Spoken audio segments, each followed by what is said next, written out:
Langsung. Assalamualaikum warahmatullahi wabarakatuh. Alhamdulillahirabbil alamin. Allahumma salli ala sayyidina Muhammad wa ala ali sayyidina Muhammad. Alhamdulillah, pada pagi hari ini kembali lagi kita berjumpa dalam pembelajaran pendidikan agama Islam dan budi pekerti. Adapun pelajaran hari ini adalah khusus kelas 10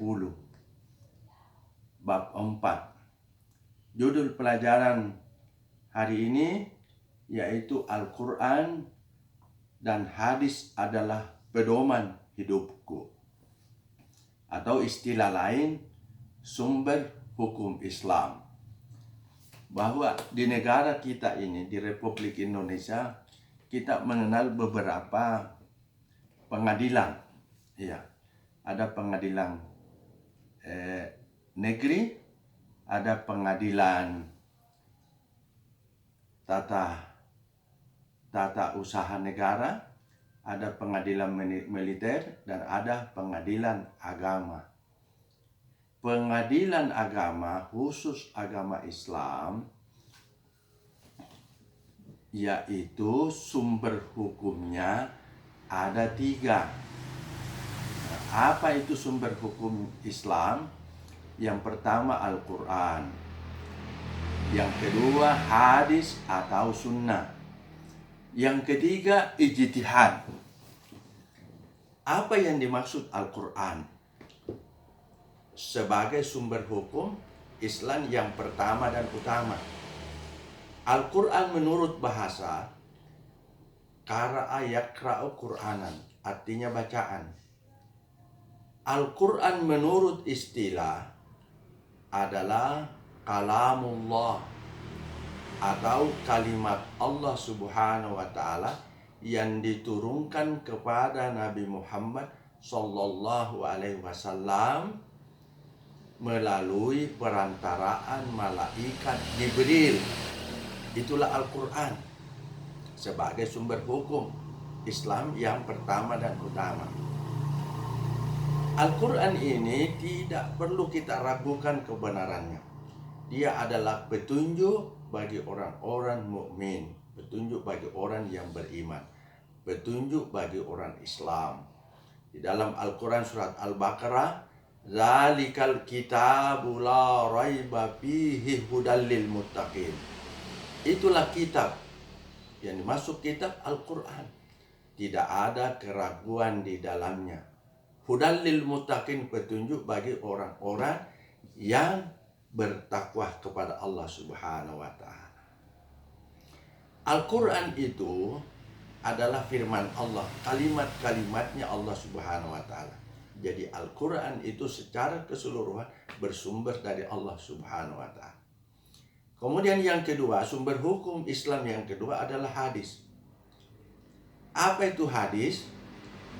Hadis adalah ucapannya Nabi, perbuatannya Nabi, atau takrirnya Rasulullah Sallallahu Alaihi Wasallam, atau takrirnya Nabi.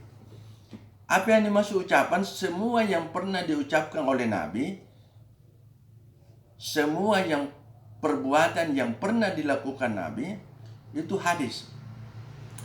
Terus apa itu takrir? Takrir itu adalah perbuatan sahabat. Jadi sahabat yang melakukan sesuatu, kemudian Nabi hadir, Nabi menyaksikan, tetapi Nabi tidak menyangkal, tidak mempersalahkan, tidak melarang, berarti boleh dilakukan. Itu juga termasuk hadis. Nah, itulah namanya hadis takrir.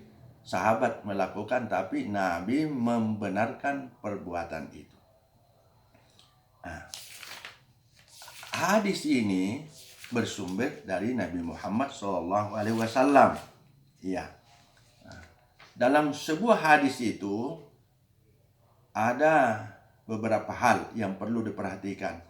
Yang pertama ada namanya sanad.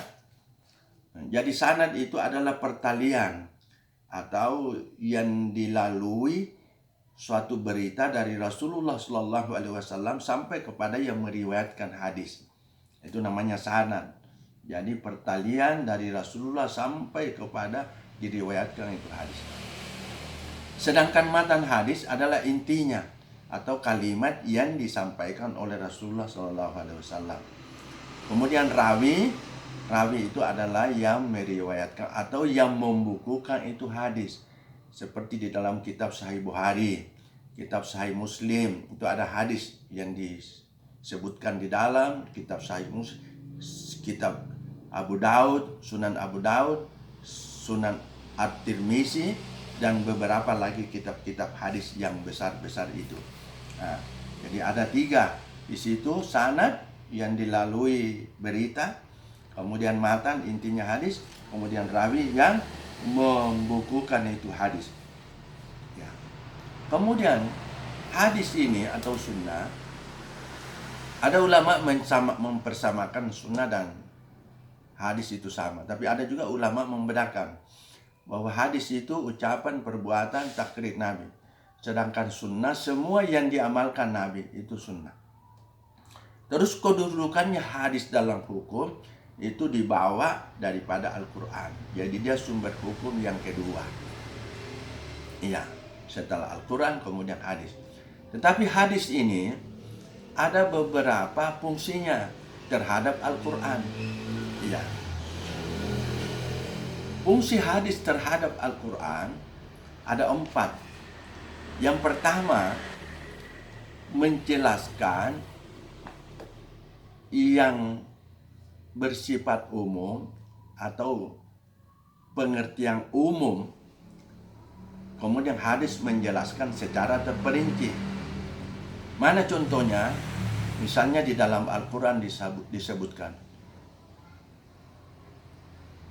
Aqimis salata, dirikanlah salat. Ya, aqimis salata wa atus zakat, dirikan salat dan bayar zakat. Nah, di dalam Al-Quran hanya disebutkan dirikan salat, tapi caranya salat tidak dijelaskan dalam Al-Quran. Nah, itulah hadis menjelaskan.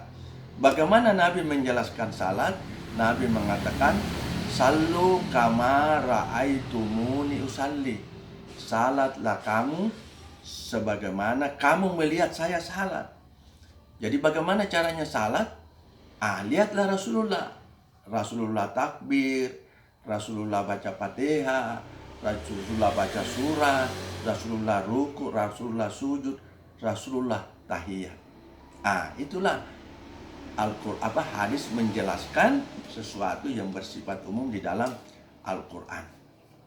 Fungsi yang kedua hadis terhadap Al-Quran yaitu menjelaskan sesuatu yang sudah ada dalam Al-Quran, kemudian datang hadis memperkuat lagi penjelasan itu. Contohnya, barang siapa di antara kalian melihat bulan maka berpuasalah. Faman syahida minkumus syahra falyasumhu, kata Al-Quran. Kalau melihat bulan berpuasa. Kemudian datang hadis memperkuat lagi, berpuasalah karena melihat bulan dan berbukalah karena melihat bulan. Jadi ada hadis memperkuat penyampaian Al-Quran. Kemudian fungsi yang ketiga, menerangkan maksud dan tujuan ayat yang ada di dalam Al-Quran. Misalnya di dalam Quran surah At-Taubah ayat 34 dikatakan, orang-orang yang menyimpan emas dan perak kemudian tidak membelanjakannya di jalan Allah Subhanahu wa taala, gembirakanlah